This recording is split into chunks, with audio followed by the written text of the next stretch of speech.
while we were on a transit from the Portland-Seattle area, on the surface, I actually saw, I was the port lookout, and I saw the most incredible thing that I think I've ever seen in my life.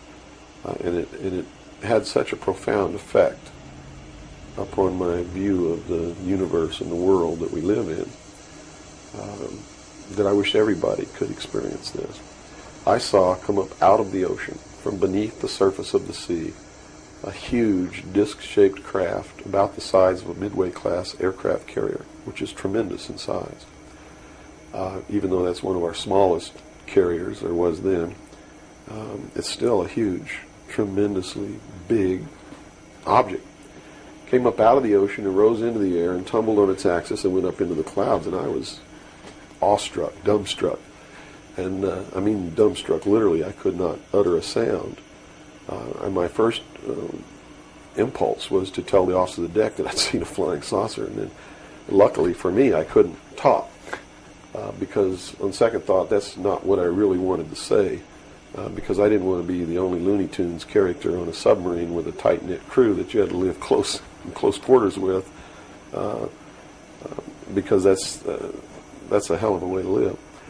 So I told the officer of the deck that I'd seen something about 15 degrees off the port bow at a relative distance of about 2.5 nautical miles. And he began to look in that area. And the starboard lookout had heard me tell him this, and he began to look over there. And while we were all three watching, either the same craft or another one exactly like it came down out of the clouds, tumbled again on its, why it did this maneuver, I don't know, but every single time it did it. It's like it came down in this attitude, and then it flipped over, and then entered the water. And the water just appeared to open up in front of it. It's just like the account in the Bible about the parting of the Red Sea.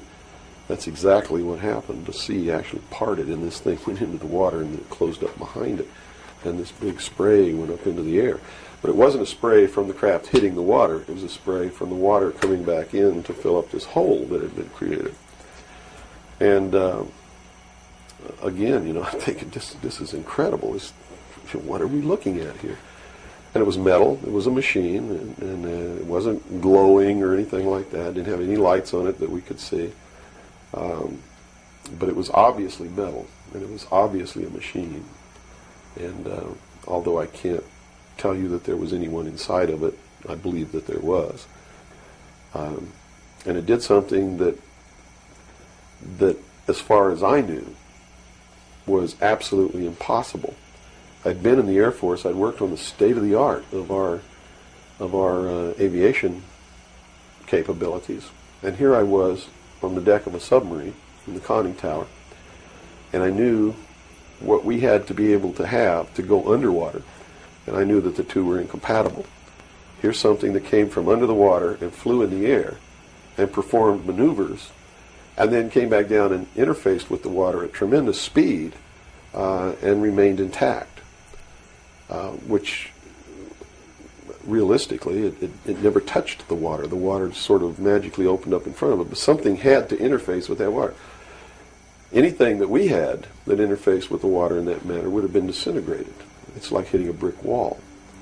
So I was looking at a technology that, as far as our laws of physics and what we knew at that time, didn't exist. This was in 1966.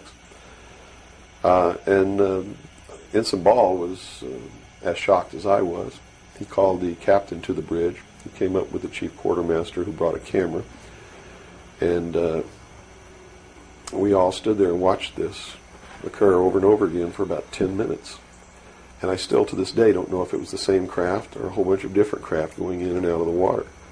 But it seemed like that there was a hell of a lot of traffic on that freeway right there. And we were watching it as we went by. We never changed course. We never lowered or increased our speed.